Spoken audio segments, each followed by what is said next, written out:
कोथिंबीरमध्ये तांदळाचं पीठ मिक्स करून तर पहा. तर चला कशा पद्धतीने मिक्स करायचं ते तुम्हाला व्हिडिओमध्ये सांगतेच. हाय हॅलो नमस्ते, स्वाती सांडबोर या यूट्यूब चॅनलवर तुम्हा सगळ्यांचं अगदी मनापासून स्वागत करते. इथे पहा, मी एक गड्डी कोथिंबीरीची घेतलेली आहे. बाजारातनं आणल्यानंतर आपल्याला स्वच्छ निवडून घ्यायची.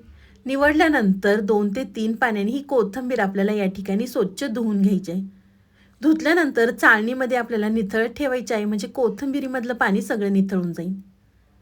त्यानंतर इथे मी अगदी व्हिडिओमध्ये दाखवते ना त्या पद्धतीने कोथिंबीर बारीक चिरून घ्या.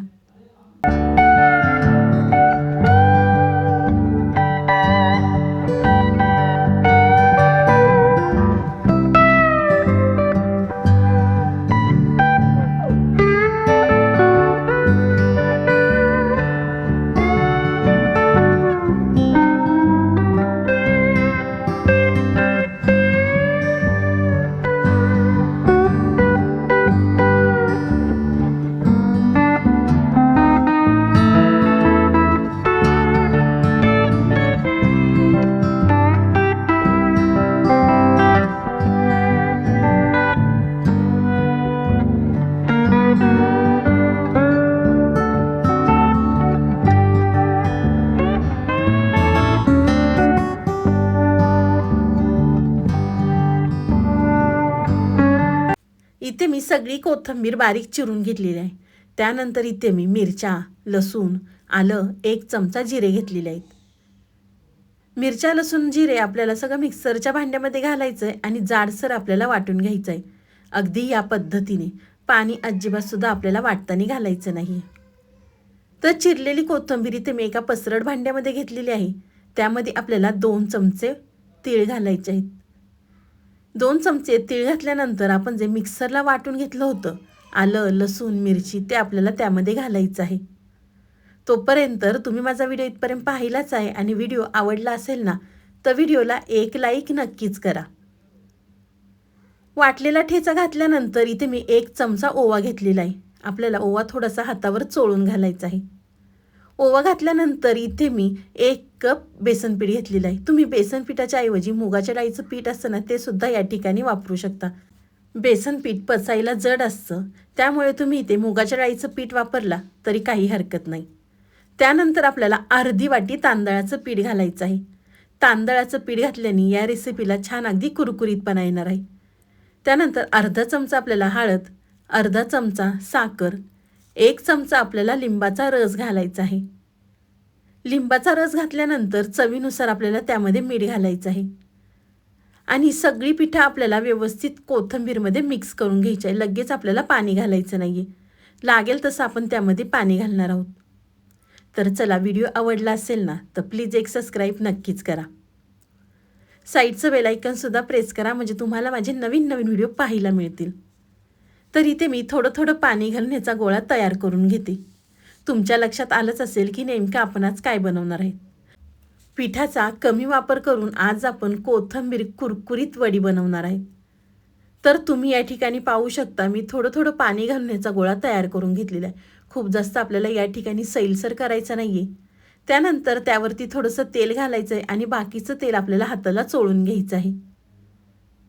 हाताला तेल चोळल्यानंतर आपण भाकरी बनवण्यासाठी जेवढा गोळा घेतो ना तेवढा या ठिकाणी घ्यायचा आहे आणि आपल्याला त्याची वडी तयार करून घ्यायची आहे. अगदी व्हिडिओमध्ये दाखवते ना त्या पद्धतीने करून घ्या. तुम्ही जर एकदा माझ्या पद्धतीने बनवली ना तर नेहमी हीच पद्धत वापरून बनवाल. तुम्ही नेहमी कोथिंबीरीची वडी बनवत असाल, पण करण्याची पद्धत ही प्रत्येकाची वेगळी असते. एकदा माझ्या पद्धतीने नक्कीच बनवून पहा. तुम्ही यामध्ये जाडसर शेंगदाण्याचा कूटसुद्धा घालू शकता.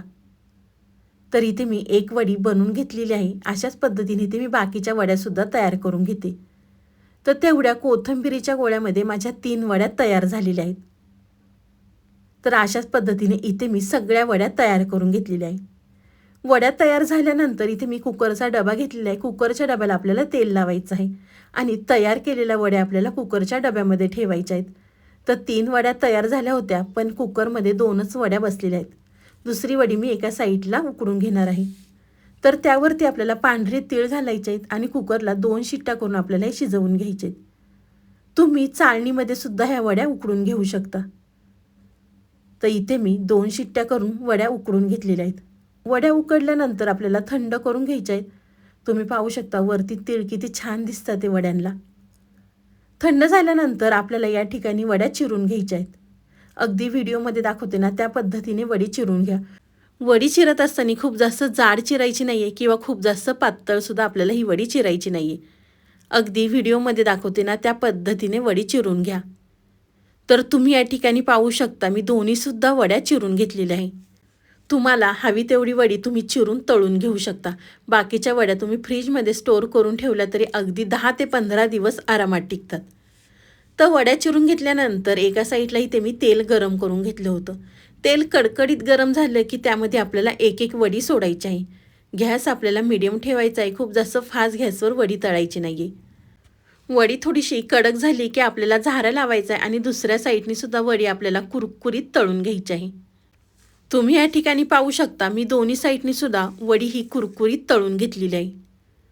वडीला हलकासा लाल रंग आलेला आहे. या पद्धतीने आपल्याला ही कोथिंबीरीची वडी तळून घ्यायची आहे. त्यानंतर तळलेली वडी एका प्लेटमध्ये काढून घेते. वडी तेलामध्ये सोडताना खूप जास्त वड्या सोडायच्या नाहीत. अगदी 5 ते 6 वड्या आपल्याला तेलामध्ये सोडायच्या आहेत. म्हणजे छान अगदी तळल्या जातात. खूप जास्त वड्या तेलामध्ये सोडल्या की व्यवस्थित दोन्ही साईडनी तळल्या जात नाही. त्यामुळे थोड्या थोड्या वड्या करून आपल्याला तेलामध्ये तळून घ्यायच्या आहे. तर या ठिकाणी मी बाकीच्या वड्यासुद्धा तळून घेते. आहे की नाही करण्याची तुम्हाला मी अगदी सोपी पद्धत दाखवलेली आहे. आपण त्यामध्ये लिंबू आणि साखर वापरलेली आहे ना त्यामुळे ही वडी खायला अगदी टेस्टी लागते. एकदा माझ्या पद्धतीने करून पहा. केल्यानंतर मला कमेंट करून सांगा की तुमची ही वडी कशी झाली. तर तुम्ही या ठिकाणी पाहू शकता मी दुसऱ्यासुद्धा वड्या तळून घेतलेल्या आहे. तर अशाच पद्धतीने इथे मी सगळ्या वड्या तळून घेते. तर मस्त आपली कुरकुरीत ही कोथिंबीर वडी तयार झालेली आहे. तुम्ही या ठिकाणी पाहू शकता जे आपण वरतून तीळ लावलेले आहेत ना ते किती छान दिसतात ते. तुम्हाला ही माझी आजची रेसिपी कशी वाटली ती मला नक्कीच कमेंट करून सांगा. व्हिडिओ आवडला तर व्हिडिओला लाईक, कमेंट, सबस्क्राईब करायला विसरू नका. तर चला पुन्हा भेटूया असाच एक छानसा व्हिडिओ घेऊन. तोपर्यंत बाय.